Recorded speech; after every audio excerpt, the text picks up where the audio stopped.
بلند صلوات اللهم صل على محمد وآل محمد برائے روح فاطمہ زہرا بلند ترین صلوات اللهم صل على محمد وآل محمد برائے روح سیدہ بطول، برائے روح جناب زینب، جناب ام کلثوم، رقیہ بنت حسین، جناب ام البنین، تمام ازواج مطہر، ام لیلہ، ام فروہ، شہدائے دشت کربلا پر بلند ترین صلوات اللهم صل على محمد وآل محمد برائے دفع بلا، شفع مریض، قبولیت مجلس، قبولیت حاجات، ولایت کے لیے، ایمان کی دولت کے لیے، معرفت کے لیے، رزق تقوی کے لیے بلند ترین صلوات اللهم صل على محمد وآل محمد برائے امام زمان علیہ السلام، ظہور و فرج امام زمان، سہل و آسانی فرج بلند ترین صلوات اللهم صل على محمد وآل محمد اس پاک مجلس کے فرش اعضاء پہ آپ بیٹھے ہوئے ہیں، آپ دعا کیجئے۔ ساجدے کی والدہ ان کی بیمار ہیں، ان کے لیے مسز شمس خلیلی مدروف ساجدے، پاک پروردگار انہیں شفاء کاملہ اور عاجلہ عطا کرے انشاءاللہ۔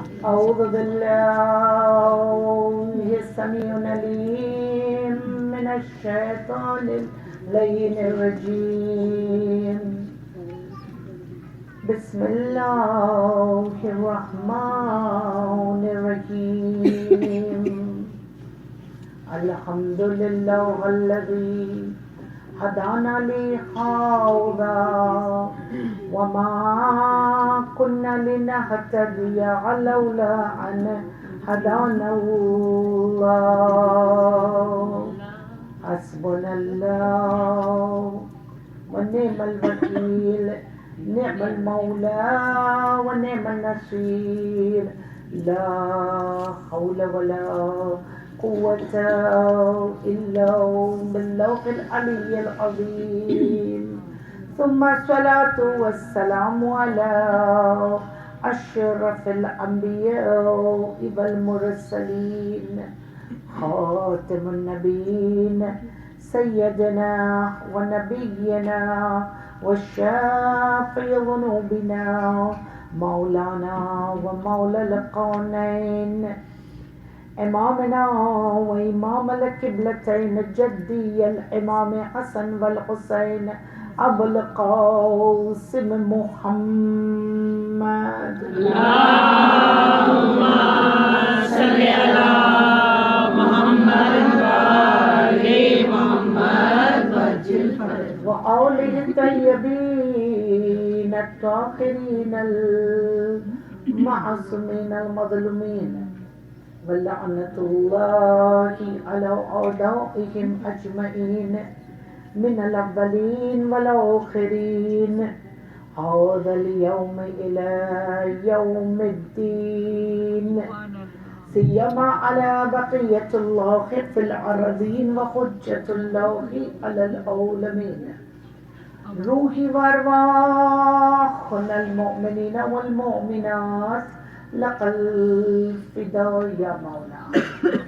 السلام علی امام زماننا ولی نعمائنا صاحب امرنا ہادی اہل امہ تعوسی باہل جنہ الامام الحق الحادی المنتظر مہدی آل محمد، اللهم صل على محمد وآل محمد دعا کریں.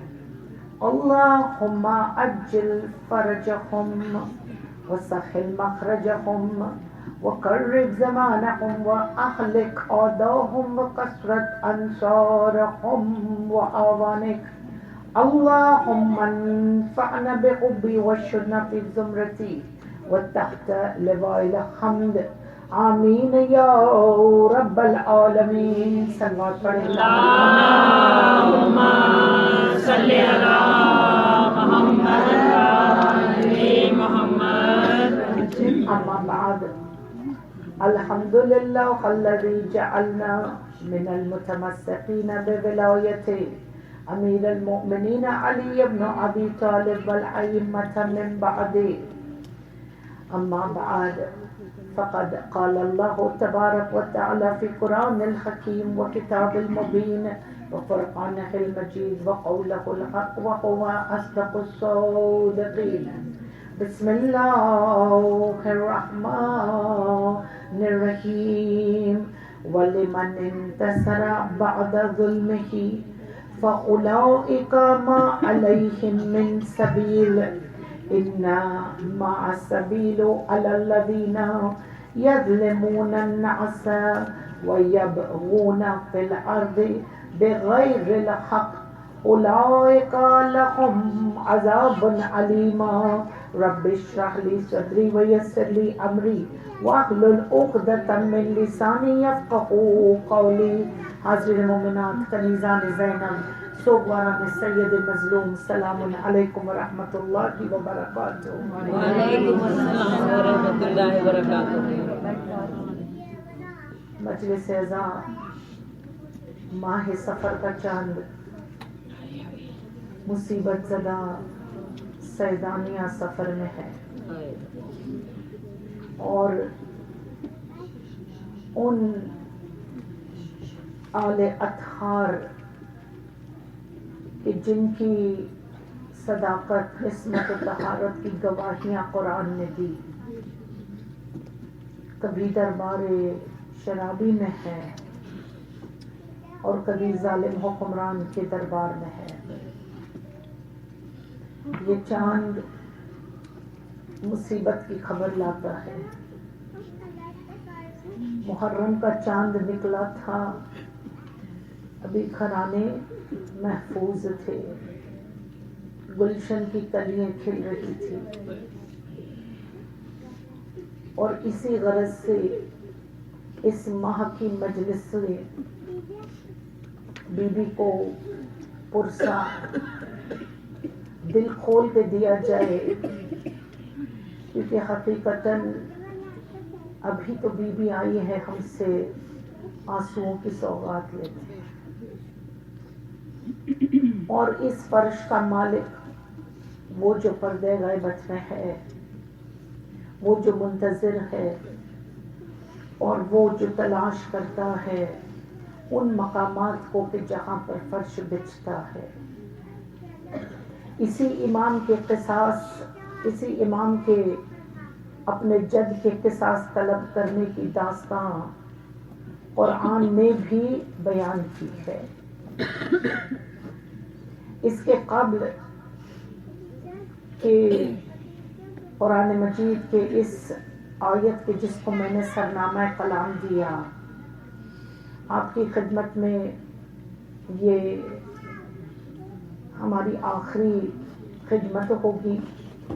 انشاءاللہ جب آئندہ توفیقات میں اضافے ہوئے تو پھر آپ کی خدمت میں آنے کا شرف ملے گا.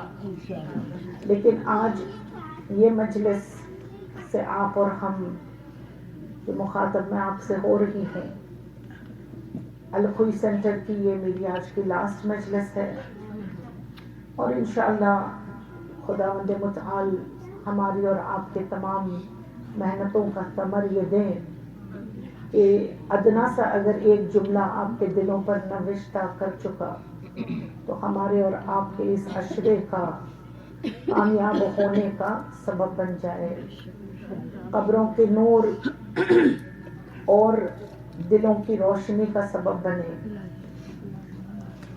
مقام تشکر اور خصوصاً انسان کے لیے یہ کہا گیا ہے من لم یشکر الناس لم یشکر اللہ، اگر ہم انسان کا شکر ادا کرنا نہیں سیکھیں گے، نہیں کرتے، تو پھر ہم اللہ کا شکر کیسے ادا کر سکیں گے؟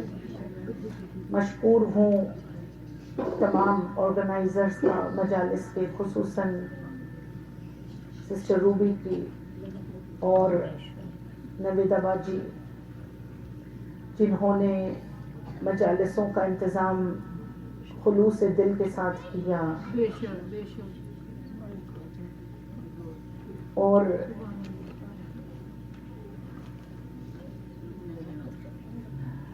خلوص دل کے ساتھ کرتی رہیں، پروگرامز بنتے رہے۔ انشاءاللہ خدا ان کی محنتوں کا ثمر انہیں عنایت فرمائے۔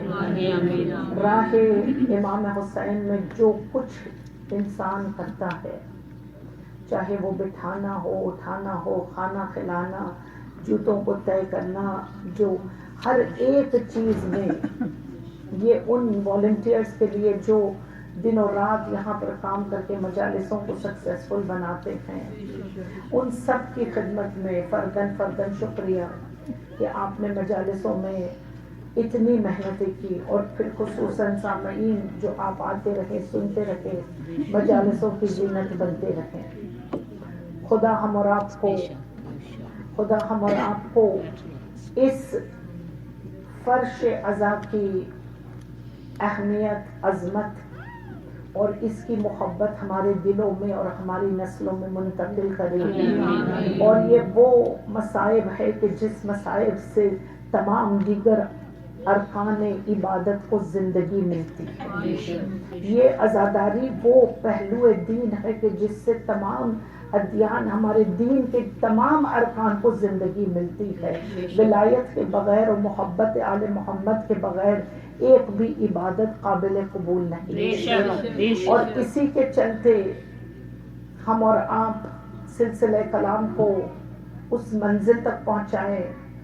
اشرا تھا حضرت حجت کے ذات مبارک پر، اور خصوصاً اس امام کی گورنمنٹ میں ہم اور آپ کون سا رول ادا کر سکتے ہیں، اور ہم نے یہاں پر کبھی علم کے آئینے میں، کبھی معرفت کے آئینے میں، اور خصوصاً کبھی مولا علی کے ولایت کے آئینے میں ہم نے اس آنے والے حکمران کی حکومت کا ایک نظارہ اور ایک منظر کشی کرنے کی کوشش کی۔ پہلی مجلس سے لے کر 12 مجلس اور اس کے بعد پھر 3 اور، ذکر یہی رہا کہ اس کے آنے کی تیاری کیسے کی جائے، اور کس طرح جب وہ امام آئیں گے تو ان کی حکومت کیسے ہوگی۔ سورہ مبارک شورا کنسلٹیشنز، ایک ہے شعراء پوئٹس، اور ایک ہے شورا جہاں پر جمع ہو کر کے سب لوگوں نے کچھ رائے مشورے کرنے، اسے شورا کہتے ہیں۔ سسٹر روبی نے تھینک یو مس کر لیا، تو میں دوبارہ ان کی خدمت میں تشکر پیش کرتی ہوں کہ زحمتوں کے باوجود مجھے، اور یہ ہمیشہ کہتی ہے کہ ہمارے 2 کردار ہے گھر کے اندر، ایک عالم ہے ایک ظالم ہے، اب آپ طے کر لو کہ کون کیا ہے۔ وہ ہمیشہ یہی کہتی ہے، لیکن بہت نہیں، ریورس ہے۔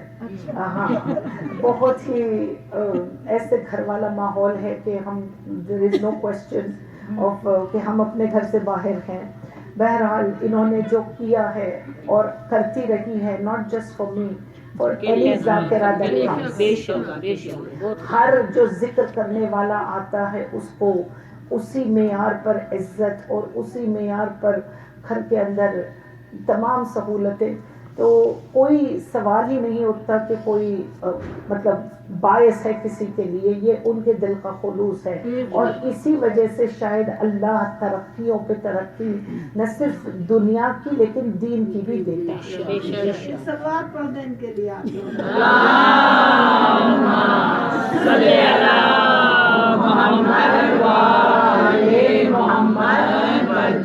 جنہوں نے ان عشر مجالسوں میں اپنا وقت، اپنی دولت، مال، اپنا جو جس طرح سے جس نے ہیلپ کیا، خدا ان کے اس میں رزق میں معرفت عنایت فرمائے.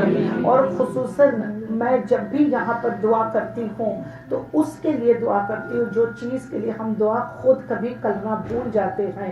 پروردگار ہمارے رزق معرفت میں اضافہ فرما، ہمارے رزق ولایت میں اضافہ فرما. پروردگار دنیا و آخرت میں ہمارے بچوں کو اسی راستے پر گامزن رکھے. اور اسی کے ساتھ پروردگار عالم سورہ مبارک شورا میں ارشاد فرما رہا ہے وَلَمَنِ انتَصَرَ بَعْدَ ظُلْمِهِ، وہ لوگ کہ جن پر ظلم ہوئے اگر وہ اپنے مظلوم کا قصاص طلب کرنا چاہتے ہیں تو کوئی حجر نہیں ہے. اللہ نے انہیں اس چیز کے لیے راہوں کو اللہ نے اس طرح سے سبیل بنانی ہے کہ وہ یہ کام آسان پائیں گے. کون؟ وہ لوگ کہ جو اپنے اوپر ہوئے ظلم کا قصاص طلب کریں گے. پھر امام فرماتے ہیں کہ اللہ کا یہ قول ہے کہ یہ راستے ان کے لیے کھلیں گے. اور جن پر یہ ظلم ہوا ہے، کہا کہ جنہوں نے زمینوں پر فساد پھیلایا ان کو سب سے پہلے تلوار کا شکار بنائیں گے. اور کہا ان کے لیے عذاب، خدا فرمائے لہم عذابا علیما. سورہ مبارک شورا آیت نمبر 41 and 42 ارشاد ہے کہ لمن استخرا، جو چاہتا ہے کہ وہ قصاص طلب کرے. اب پھر سے اگر دیکھی جائے تو یہ آیت متشابہ ہے، سمجھ میں آئے نہ سمجھ میں آئے تو چلیے پھر اسی در پر جہاں پر آیت نزول کرتی ہے، اس در پر کہ جہاں آیت دستک دے کر پھر آتی ہے، اس در پر کہ جہاں آیتیں پل کر جوان ہوتی ہے، اس در پر کہ جہاں پر آیتوں کا مفہوم وہی ملتا ہے. اور کہاں در تھا وہ کہ جس کو در امام باقر علیہ الصلوات اللہ وسلام علیہ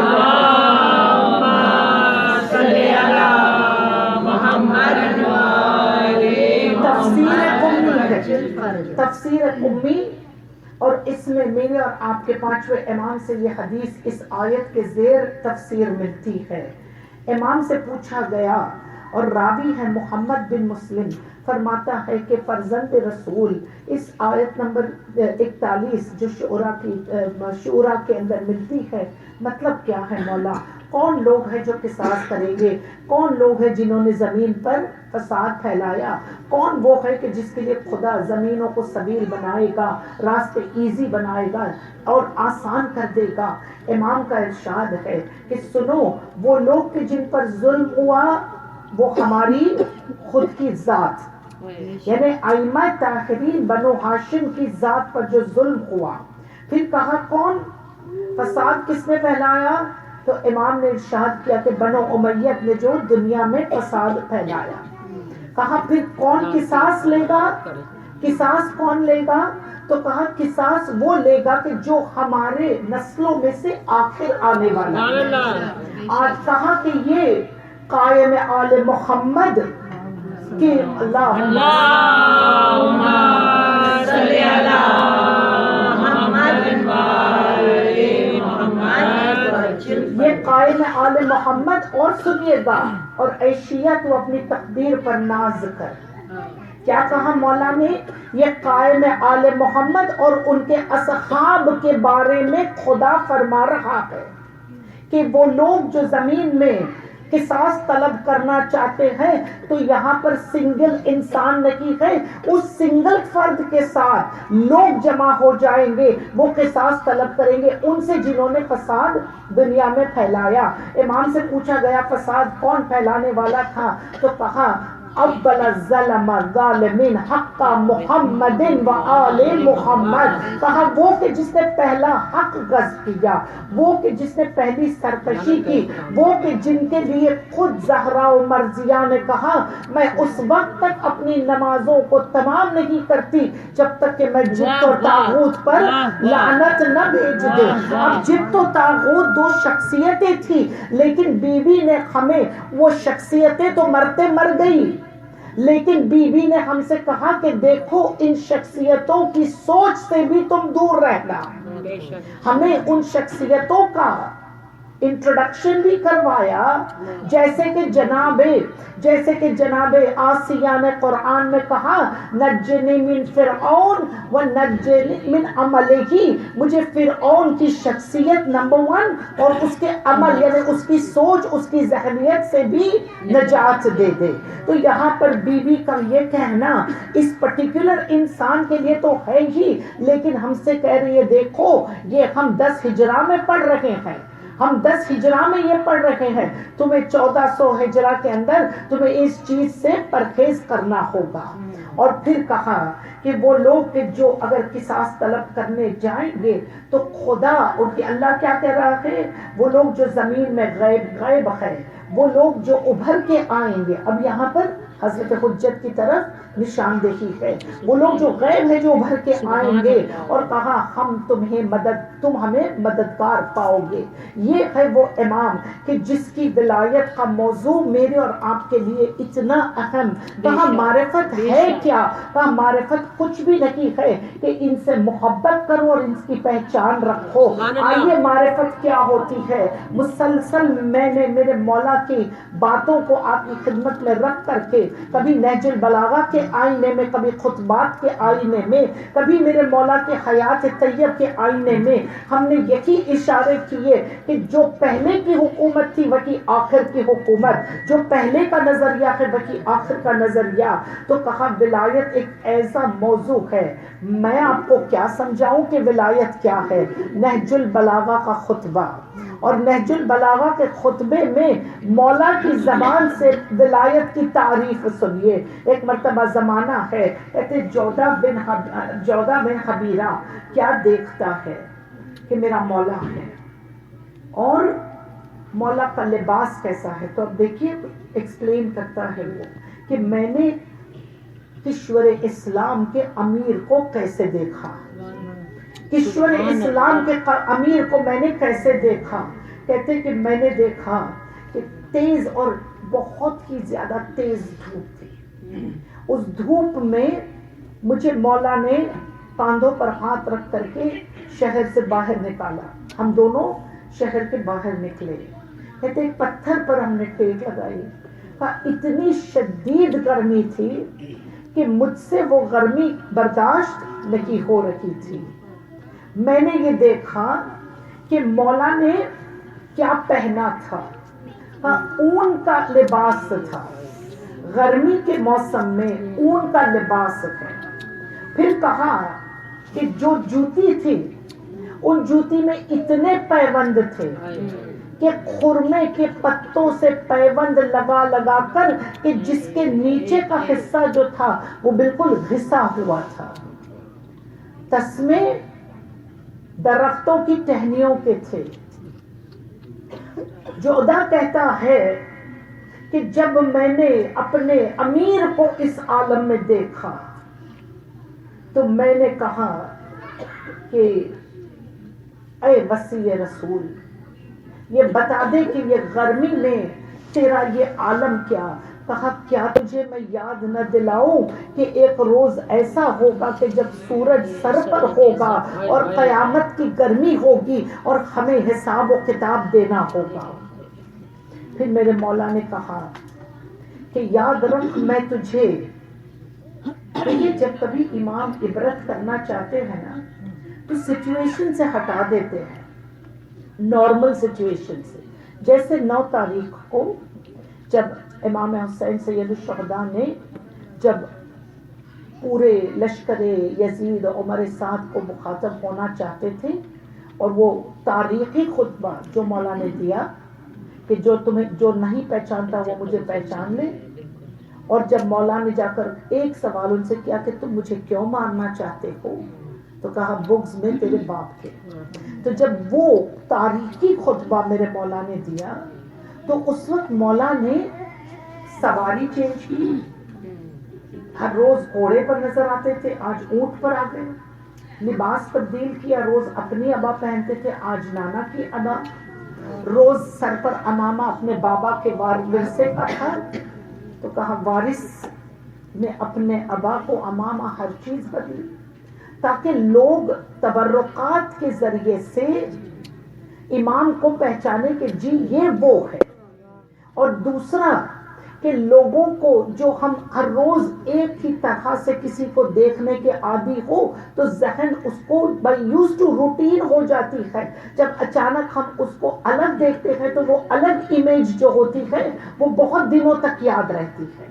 امام کا چینج کرنا تو اسی طرح جب امام عبرت دینا چاہتے ہیں تو امام نے اپنے کوفے کی راحت اور چین کی وہ چھتوں کو چھوڑ کر اسے صحرا میں لے آئے. اب عبرت دینے والے ہیں, مولا چینج کرنے والے ہیں کسی کے ذہن کو, اور کہا کہ دیکھو اسی طرح سے تم ان سے معرفت مانگتے رہو, اپنی تقدیروں کو چینج کرتے دیکھو گے, اپنے آپ کو اور اپنے نفسوں کو بلند پاؤ گے. امام نے کہا سن میں تجھے یہاں کیوں لے آیا ہوں, میں تجھے تیرا مقصد سمجھانا چاہتا ہوں. 3 چیزیں مولا نے کہی کہ سن ان 3 چیزوں پر عمل کر لے. ان 3 چیزوں پر سب سے پہلے کہا خلقت تیری کیوں ہوئی ہے وہ تو سمجھ. تیری خلقت کیوں ہوئی ہے؟ کہا تیری خلقت عبادت کے لیے ہوئی ہے, اور عبادت وہ نہیں ہے جو صرف مصلی پر پائی جاتی ہے. ہر ایک زندگی کے پہلو میں تو ہر وقت جب خدا سے ڈرنے والا دل رکھے گا, جب تو خدا کی اطاعت والا دل رکھے گا, اللہ کو حاضر و ناظر جانے گا, تو وہ تیری عبادت ہو رہی ہے.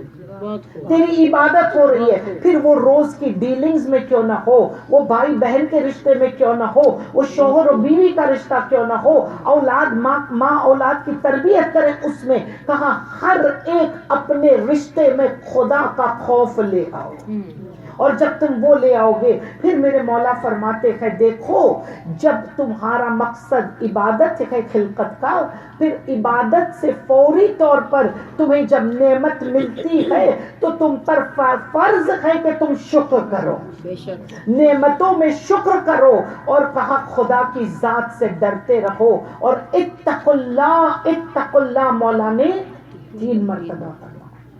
خدا سے ڈرتے رہو, خدا کی ذات وہ ذات. پھر میرے مولا فرماتے ہیں کہ یاد رکھو موت سے ڈرا کرو, موت سے ڈرا کرو. اس لیے نہیں کہ موت ایک دنیا فانی, ایک یہ دنیا سے ختم ہو جانے کا نام ہے, نہیں, ایک نئے چیپٹر کے شروعات کا نام ہے. اور مولا نے کہا یاد رکھو جنوں انس کو موت آتی ہے تمہیں نہیں چھوڑ کر کے تمہیں کنارے نہیں رکھ سکتی, تم کو بھی آئے گی. اور پھر مولا فرماتے ہیں کبھی کسی کے اوپر ظلم نہ کرنا, کیونکہ ظلم کرنا یہ فرعون کی خاصیت تھی, کسی پر ظلم نہ کرنا. اسلام کہا میں دیکھ رہا ہوں. اب مولا نے پھر اسے کہا کہ یاد رکھو زمانہ ایسا بھی آئے گا کہ تم اپنے امام کو, تم اپنے ولایت کے سرچشمے کو کھوجتے رہو گے, ملے گا نہیں. تمہارے ولایت کا چشمہ یعنی امام وقت کو تم ڈھونڈتے رہو گے. کہا اس وقت تمہیں چاہیے, کیا کہا پہلے, خلقت کا مقصد ہے عبادت, نعمتوں کا پا جانا ہے شکر, خدا سے ڈرتے رہو اتقوا اللہ. اور کہا جب تم اسے تلاش کرو اور ولایت کا سرچشمہ تمہیں نظر نہ آئے تو پھر تمہاری صفت صبر کا اظہار کرو. تمہاری صبر کے جو صبر ہے, ابھی ہم صبر ہی کر رہے ہیں. آج مجلس ہو رہی ہے کسی کے گھر میں اور کوئی آ کر کے آپ کے گھرانے کے 5 افراد کو مارنے کی کوشش کرے, ہم صبر نہیں کر رہے اور کیا کر رہے ہیں. ایفلوئنس کو ختم کرو, انٹیلیجنس کو ختم کرو, پروفیشنلزم کو شیعت سے ہٹا دو. آئیڈیا تو یہی ہے نا, ارادہ تو یہی ہے. 5 بھائی ہر ایک دنیا کے کونے سے جو ایک مجلس کے لیے آ رہا ہے وہ شیعت کی کتنی مدد کر رہا ہوگا اکنامکلی. ہم اپنے ٹوٹے پھوٹے سے تھوڑے سے جتنے بھی اللہ نے ہمیں استطاعت دی ہے ہم اس سے بیچتے ہیں, مدد کرتے ہیں. تو پھر یہ سارے پروفیشنلز تھے. تو اب صبر کی منزل ہے نا, یہ صبر ہی کی منزل ہے. تو امام کہتے ہیں کہ جب تم تمہاری آخری ولایت کے سرچشمے کو نہ پاؤ تو پھر تم منزل صبر پر آ جانا. اور کیا کہا کہ ظہور صغرا میں ہم آلریڈی قدم تو رکھ چکے ہیں. امام ارشاد فرما رہا ہے, اب سنیے گا, مولا کا خطبہ بیان ہے, اور وہ خطبہ جو مولا نے بحار الانوار والیوم نمبر 11 اور 12 ازبغ کو یہ خطبہ سنا رہے ہیں. کیا کہہ رہے ہیں؟ اب دیکھیے مولا دور حاضر کو سمجھا رہے ہیں. معاف کیجیے گا, میں ذرا سا اس طرف ٹرن ہوتی ہوں تو یہ مائک تھوڑا سا وہ کرنے لگتا ہے, تو آپ کی طرف آج نہیں دیکھنے کا مقصد کوئی اور نہیں, بس یہ اس کا یہ مائک کی وجہ سے. دیکھیے میں, آپ سن سکتی ہیں ایکو آ رہا ہے, اسی طرف میرا رخ ہے تو یہ مائک صحیح چل رہا ہے. انشاءاللہ توفیقات میں اضافہ ہو, مائک سسٹم اچھا ہو جائے. جی, بحار الانوار والیوم 11 اور 12, اس میں نہ اسبق کے ساتھ میرے مولا کی طرف کچھ گفتگو کا اشارہ کیا جاتا ہے, اور امام دور موجودہ کی باتیں کر رہے ہیں. بہت لطف آپ کو آئے گا, میں صرف اشارے کروں گی, آپ کرنٹ ایونٹ سے اس کو ریلیٹ کرتے جائیے گا. کیا کہا کہ میں دیکھ رہا ہوں. اب دا مومنٹ امام فرمائے نا کہ میں دیکھ رہا ہوں, اس کا مطلب یہ ہے کہ مولا کے سامنے 2016 کا ہر ایک ماجرا ان کی آنکھوں کے سامنے, کیونکہ یہ وہ ہے کہ جو اگر ذات اور صفات خداوندی اگر ہمیں دیکھنی ہو اور خدا نہ نظر آئے تو پھر وجہ علی ابن ابو طالب اور وجہ ائمۃ الطاہرین. اللہم صلی علی محمد. امام ارشاد فرماتے ہیں کہ میں دیکھ رہا ہوں. کہا مولا فرماتے ہیں کہ میں دیکھ رہا ہوں, والامراء خوانا والعرفاء قطرا فتتقصد الدجار وتشف الربا وتشابه النساء من الرجال. کہا میں دیکھ رہا ہوں کہ تم پر ظالم حکمران حکومت کریں گے. دیکھ رہے ہیں نا, ہم ظالم حکمران تم پر حکومت کریں گے. امام فرماتے ہیں کہ 3 حصے ہیں یہ حکمرانی کے. کہا کہ میں دیکھ رہا ہوں تم پر ظالم. مولا نے ابھی عراق, بغداد, بصرہ کی باتیں کی. کیا کہا؟ میں دیکھ رہا ہوں کہ تم پر ایسے ایسے ظالم مسلط ہوں گے. اور کہا اے کوفہ تجھ پر بڑے مصائب آئیں گے. اے کوفہ تجھ پر بڑے مصائب آئیں گے. سارا بصرہ پانی میں تر ہو جائے گا. آپ کو یاد ہے کہ عراق وار, اور پھر کہا کہ عراق پر 3 عبد ہوں گے جن کے نیم عبد سے سٹارٹ ہوں گے. باتسٹ پارٹی 3 عبد. کہا عبد السلام, عبد القریب, عبد الرحمن, چوتھا ہوگا حسن بکر, اور 5واں صدام. یہ 5 حکمرانوں کی مولا نے پیشن گوئی کی ہے. یہ مولا نے پیشن گوئی کی ہے. میں نے آپ کو بک اور کتاب اور والیوم کا حوالہ دے دیا ہے, آپ چاہیں کھول کر کے مطالعہ کر سکتی ہیں. مولا فرماتے ہیں کہ آخر جو ہوگا وہ 5 لاکھ کو مارے گا. اس سے تو کئی زیادہ بھی مر گئے ہوں گے.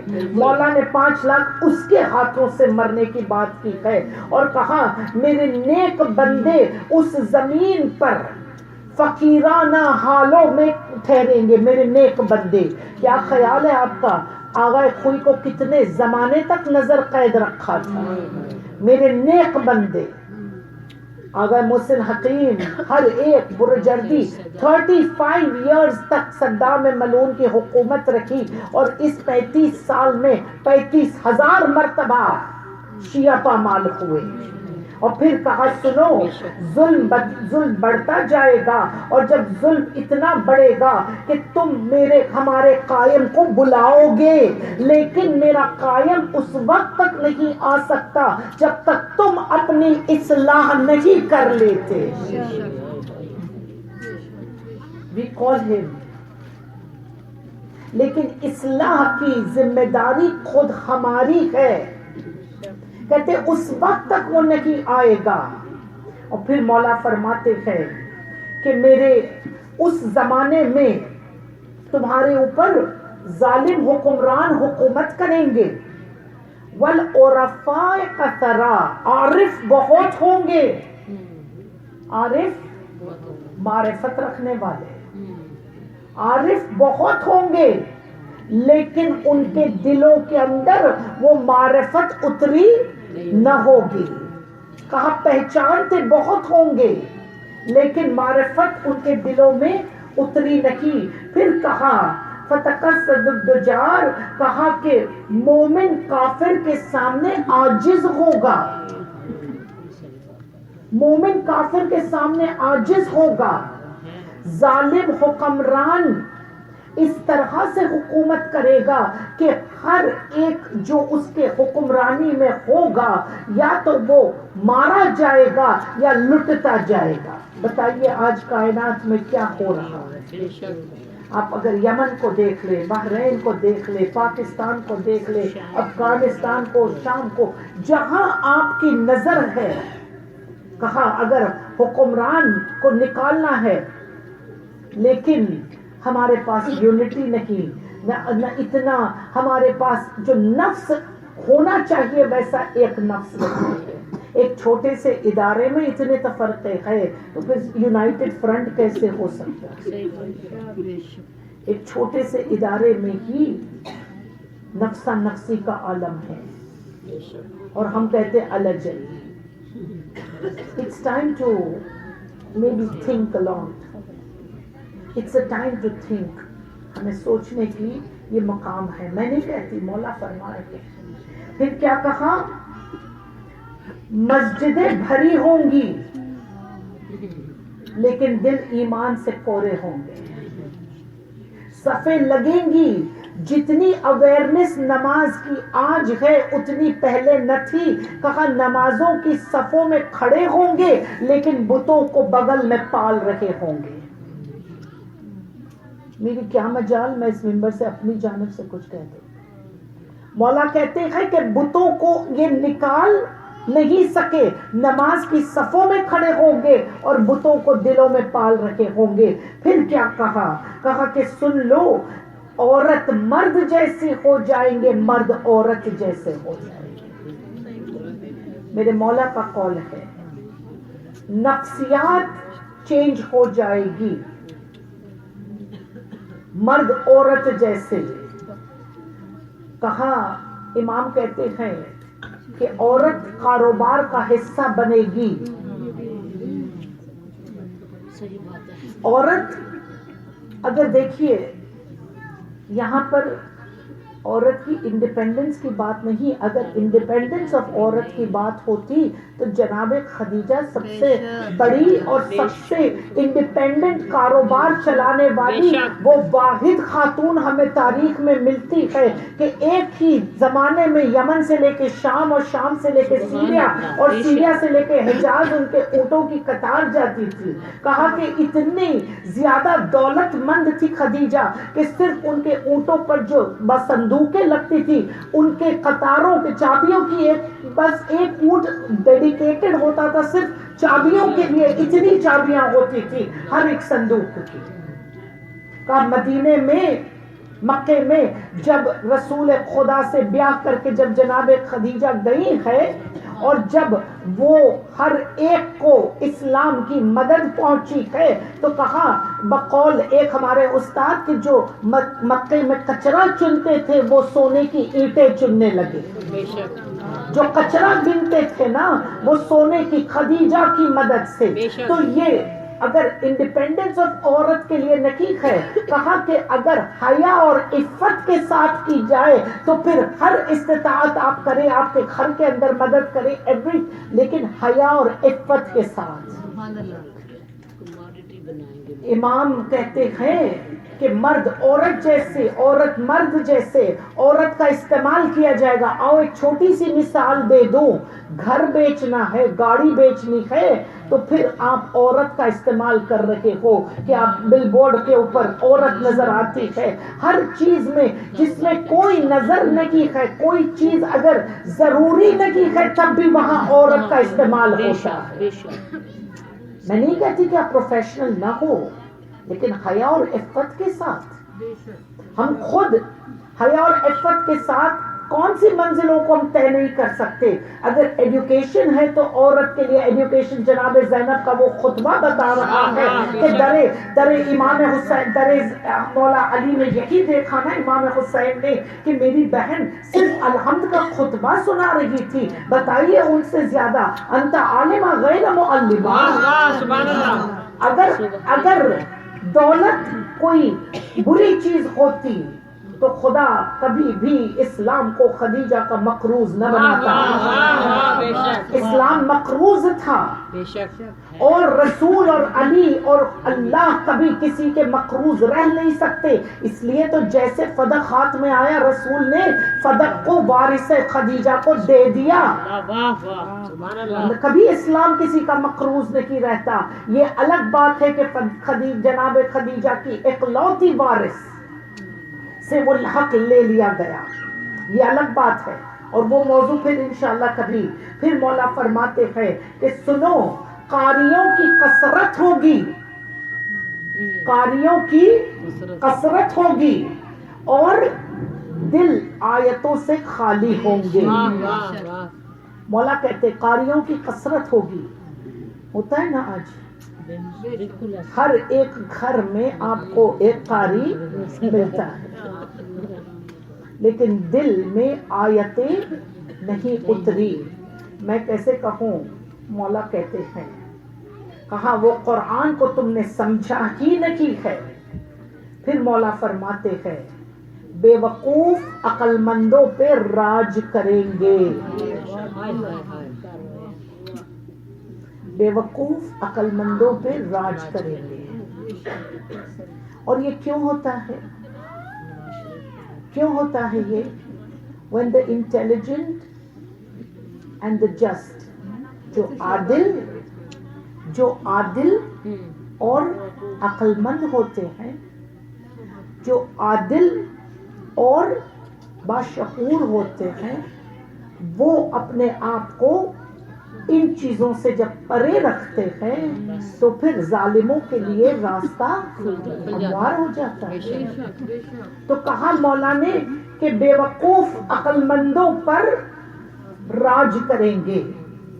ہم آج کائنات کے اندر دیکھ رہے ہیں کہ یہی ایشو ہو رہا ہے. پھر مولا فرماتے ہیں کہ جب سن لو، ایک یہ دیکھا مولا کہتے ہیں جب عورت کہا دل. اب دیکھیں یہ اب یہاں سے ہمارے تربیت کی باتیں. کہا مسجدیں بھری ہوں گی، ایمان نہ ہوگا، زبانیں شہد سے زیادہ شیریں ہوگی اور دل زہر سے زیادہ کڑوے ہوں گے. اتنی خلوص کے ساتھ جوش و خروش کے ساتھ ملیں گے کہ آپ کو لگے گا کہ یہ ابھی ابھی ہم پر قربان ہو جائیں گے. ایسے لگے گا کہ ابھی ابھی یہ جان دے دیں گے ہمارے لیے. لیکن دل اتنے کڑوے کہ اگر یہ آنکھوں کو، اسی لیے تو پھر شاید خدا نے ہمارے اندر وہ آخرت اور وہ بصیرتیں نہیں دی، ورنہ جیسے آیت اللہ تقی بہجت تھے وہ دیکھ سکتے تھے کہ آپ کس مقام پر ہو، اس لیے نظریں نہیں ملاتے تھے. اگر کہیں ہم سب کو بصیرتیں مل جاتی تو ہمیں پھر رہبانیت اختیار کرنی پڑتی، یہ معاشرہ رہنے کے قابل نہ ہوتا، نہ ہم کسی کے ساتھ رہ سکتے نہ کوئی ہمارے ساتھ رہ سکتا. اگر ہمیں اصل جو دل دھڑکتا ہے اور جو زبان کہتی ہے اگر اس کو ہم دیکھنا چاہتے تو پھر یہ دیکھنے کے لیے اگر بصیرت مل جاتی نا، جو آیت اللہ بہجت والی بصیرت تھی، کبھی نہیں دیکھ سکتے. پھر مولا فرماتے ہیں کہ سنو جب مرد عورت کی اطاعت کرے گا،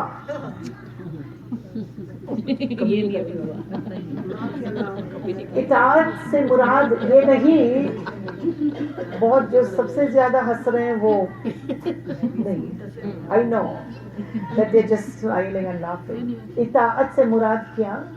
جب اس کی شریعت، جیسے عورت کی شریعت چاہے تو وہ گھر کو سکون کا گہوارہ بنائے، چاہے وہ گھر کو آگ اور جہنم بنائے. کہا اگر مرد اطاعت عورت کی کرے جہاں پر شریعت کی پابندیاں ہے تو پھر وہ گھر، وہ اطاعت بھی خیر ہوتی ہے.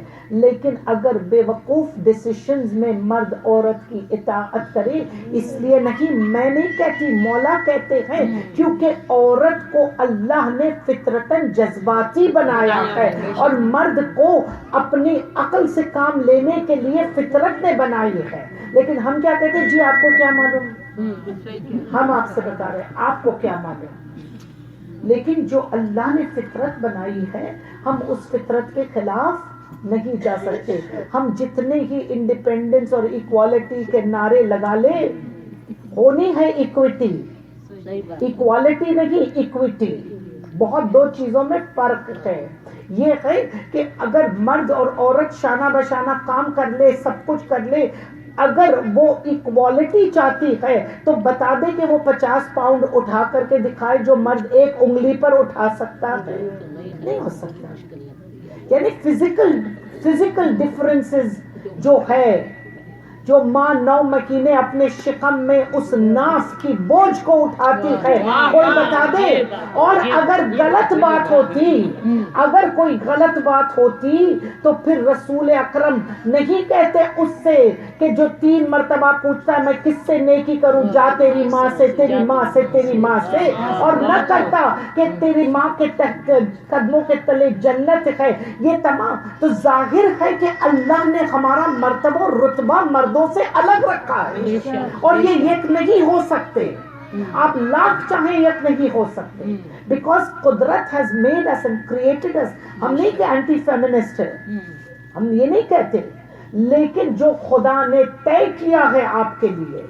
پھر مولا فرماتے ہیں کہ یاد رکھو اطاعت کہاں، جہاں شریعت موڈیفائی ہو رہی ہے، جہاں عورت کی شریعت موڈیفائی ہوتی ہے، مرد کی شریعت. امام فرماتے جیسے کہ مکس گیدرنگ ہوتی ہے، جی میرا تو اکلوتا بیٹا ہے، مجھے تو ڈولکی بھی چاہیے اور مجھے یہ بھی چاہیے اور مجھے مکس بھی، تو پھر مرد کی شریعت کے سامنے، عورت کی شریعت کے سامنے مرد کی شریعت ویک پڑ جاتی ہے. اکثر و بیشتر دیکھیے، آپ سوچیں، مقام ہے، یہ مقام ہے کہ جہاں ہم غور و فکر کریں. میرا تو جی اکلوتا بیٹا ہے، تو پھر کرے جتنا ہونا، 4 گھنٹے کے لیے ولایت کو کونے میں ڈال دے، 4 گھنٹے کے لیے الاجل کو سائڈ پر رکھ دیجئے، 4 گھنٹے کے لیے جب تک کہ فلم ویڈیو کی اتر جائے اور سب کچھ ہو جائے تب تک کہ مولا کو کہیے پلیز مولا you know entry in my house. ہو رہا کون سی نئی بات ہے، گھر گھر کی کہانی ہے. پھر مولا فرماتے ہیں کہ شریف النفس، کہا اس عالم کا انتظار کرو، کہا ہر دور میں گناہ ملیں گے. اب میرے مولا نے آ کر کے جملے کو تمام کیا، کہا ہر دور میں گناہ کیے جاتے ہیں، کوئی دور ایسا نہیں کہ جس دور میں گناہ نہیں ہوئے ہو، لیکن آخر زمانے میں گناہ کے کرنے کے بعد اس گناہ کے لیے ریزن دی جائے گی کہ یہ اس وجہ سے میں نے کیا اور اس وجہ سے کیا اور ایسا کیا. موسٹ امپورٹنٹ اور ایزی ریزن جو کہ آپ نے کہا پردہ کیوں نہیں کرتے، کا توفیق نہیں ملی. آپ نے پردہ کیوں نہیں کیا، کا شوہر اجازت نہیں دیتا. ہر دور میں گناہ ہوتا ہے، لیکن گناہ آخری دور میں تم تلاش کرو گے، گناہ کو، ریزن کو تلاش کرو گے، اس گناہ کو جسٹیفائی کرو گے. میں نہیں کہتی، کھولیے یہ والیوم اوپر بھی ہے، لائبریری میں پڑھی ہے، کہا کہ ہر دور میں گناہ ہے، اس دور میں گناہ کو حلال کر کے پیش کیا جائے گا. اتنے حد تک کہ جسٹیفائی کریں گے کہ اس گناہ کو حلال کر دیا، حلال کر دیا. علامات ظہور میں امام فرماتے کہ میرے بیٹے کے آنے کے آگے حتماً کچھ چیزوں کو ہونا ہے، اور جس معاشرے میں تم دیکھو کہ حلال کو حرام کیا جا رہا ہے، حرام کو حلال کیا جا رہا ہے، سوچ لینا کہ میرے بیٹے کا آنا نزدیک ہوگا، اور کتنا نزدیک ہوگا. امام فرماتے ہیں کہ جب وہ آئے گا، جب وہ نزدیک آ جائے گا زمانہ، تو لوگ در در پوچھتے رہیں گے کہ کہاں ہے فرزند فاطمہ، کہاں ہے فرزند فاطمہ، کہ ہم اس کی مدد کو پہنچے. لیکن کہا کہ وہ تمہارے دروازوں پر آ کر کھڑا ہو جاتا ہے، تمہارے دروازوں پر حلال حرام میں تبدیل ہو چکا ہے، حرام حلال میں تبدیل ہو چکا ہے، کیسے وہ داخل ہوگا؟ اور جب اس کے آنے کے وقت میں مولا کہتے ہیں زمینوں کو ہموار کرو، اس کے آنے کی تیاری کرو. کیوں آئے وہ؟ کہ وہ کربلا میں اجڑی ہوئی بیویوں کا قصاص طلب کرے. آیت کا سرنامہ کلام یہی تھا نا، وہ لوگ جو قصاص طلب کرنا چاہتے ہیں اور وہ لوگ جو فساد بنو امیہ سے کے سامنے قصاص لینا چاہتے ہیں، تو ہم ان کے لیے راستے سبیل بنائیں گے. اور کوئی حرج نہیں کہ وہ ایسا قصاص طلب کرے، کیونکہ وہ وارث ہے اس خون کے، وارث ہے اس غم کے. کون سا غم؟ سفر کا چاند ایک ایسا پیغام لے کر آتا ہے. سیدہ کونین دن میں کربلا کی اجڑی ہوئی لاشوں کو اپنی عبا سے سایہ کرتی ہے، اور شام کو جب رات ہوتی ہے تو شام کے خوربا میں داخل ہو کر کے اپنی بیٹی زینب کا ساتھ دیتی ہے.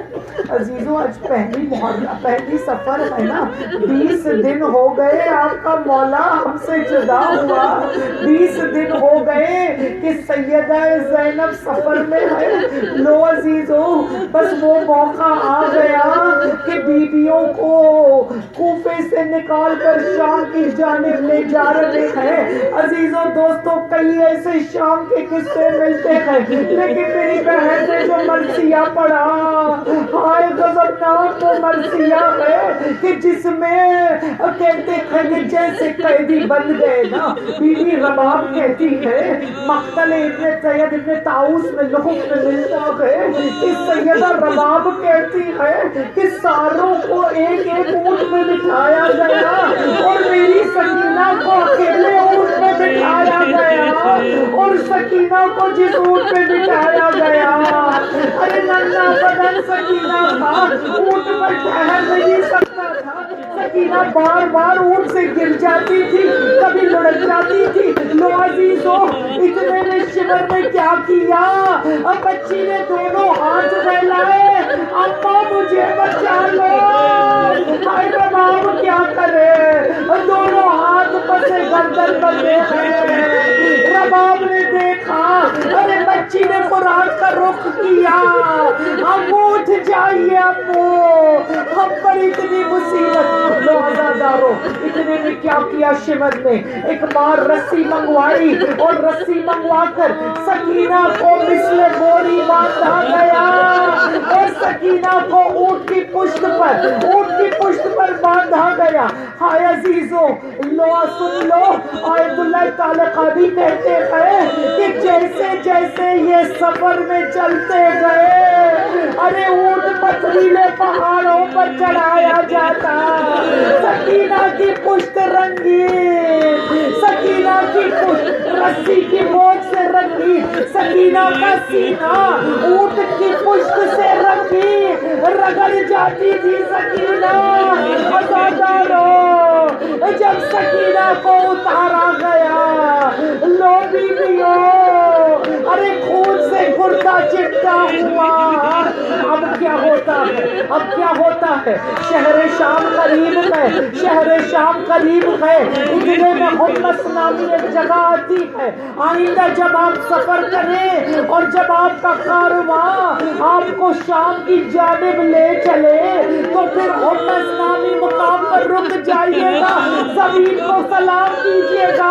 اے حمص کی سرزمین بتا دے سکینہ کیسے تڑپی. لو عزیزو حمص آ گیا، سارے جتنے بھی لشکر تھے نا، لشکر رک گئے، سب کو سائے دار درخت ملے. لیکن ایک ظلم سنیے گا، بنو امیہ کا ظلم کیا تھا.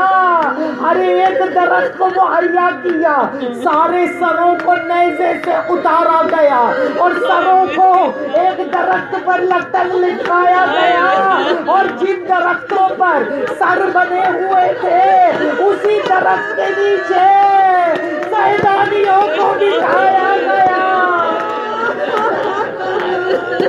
اب کیا مصیبت ہے، رباب جیسے سر بلند کرے، علی اکبر کا سر نظر آ جائے، اے میرے گنجادہ ام لیلا دیکھے شباب علی اکبر کا سر، ارے قاسم کی ماں، ان بیویوں کو راحت کیسے ملے؟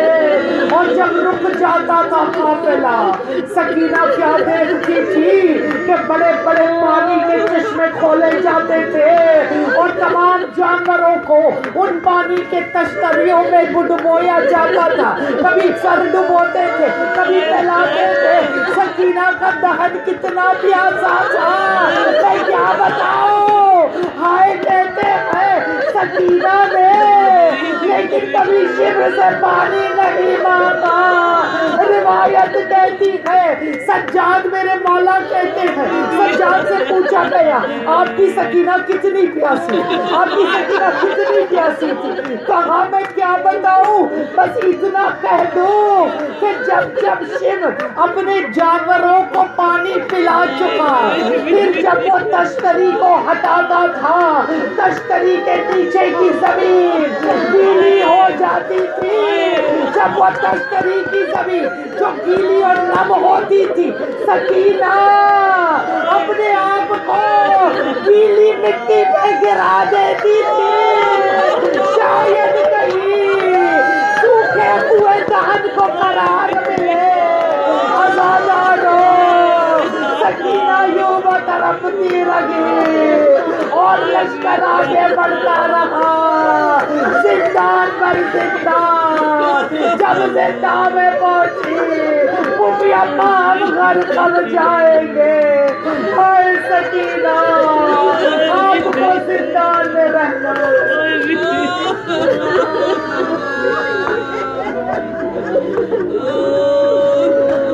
اللہ ولعنت اللہ علی القوم الظالمین سیعلم الذین ظلموا أي منقلب ينقلبون انا للہ وانا الیہ راجعون۔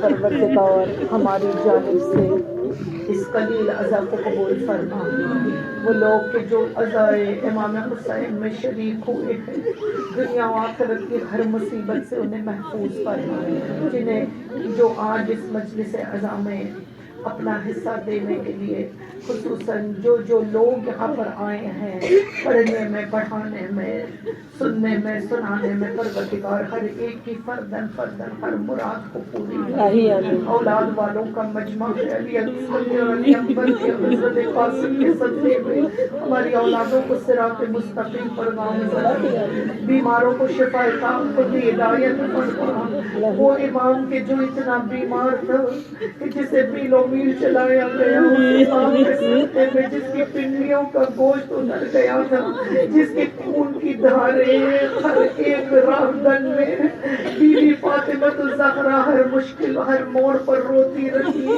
سجاد کا خون بہتا رہا۔ پروردگار جو بیمار ہے انہیں شفا دے دے، ہمیں رزق معرفت عنایت فرما، رزق تقوی عنایت فرما۔ پروردگار ان مجالسوں کے صدقے میں ہمیں امام زمان علیہ السلام کے حقیقی انصار و اعوان میں شمار فرما، ہمارے الاجل میں اثر فرما۔ پروردگار ہمیں اپنی نفسوں کی اصلاح کی توفیق عنایت فرما، اور رہتی قیامت تک یا حسین یا حسین کی صدائیں ہر عزا خانے سے بلند ہو جائے، عزاداری کو غلبہ عروج عنایت فرما، دشمن عزا کو نیست اور نابود فرما۔ خصوصاً تمام جو دشمنان ہے، داعش لشکر جنگ بھی ہے، جو دشمنان اسلام ہے، ان کی تمام سازشوں کو ناکامیابی عطا فرما۔ پروردگار آنے والے دن و رات جلوسوں کے دن و رات ہے، ہر ماتمدار کی خیر ہو، ہر علم اٹھانے والے کے لیے پروردگار تو سایہ بن جا، اور پروردگار جلوسوں کی زینت ہمارے جوانوں کو سلامت رکھنا، جلوسوں کو کامیابی عنایت فرما، اربعین میں جانے والے عراق کے تمام زواروں کی خیر ہو، پروردگار ہر دشمن کو نیست و نابود فرما، ان تمام مظالم کے انتقام کے لیے تیری آخری حجت امام عصر و زماں کے ظہور میں تعجیل کرنا، ماتم حسین حسین حسین حسین حسین حسین حسین حسین حسین حسین حسین حسین حسین حسین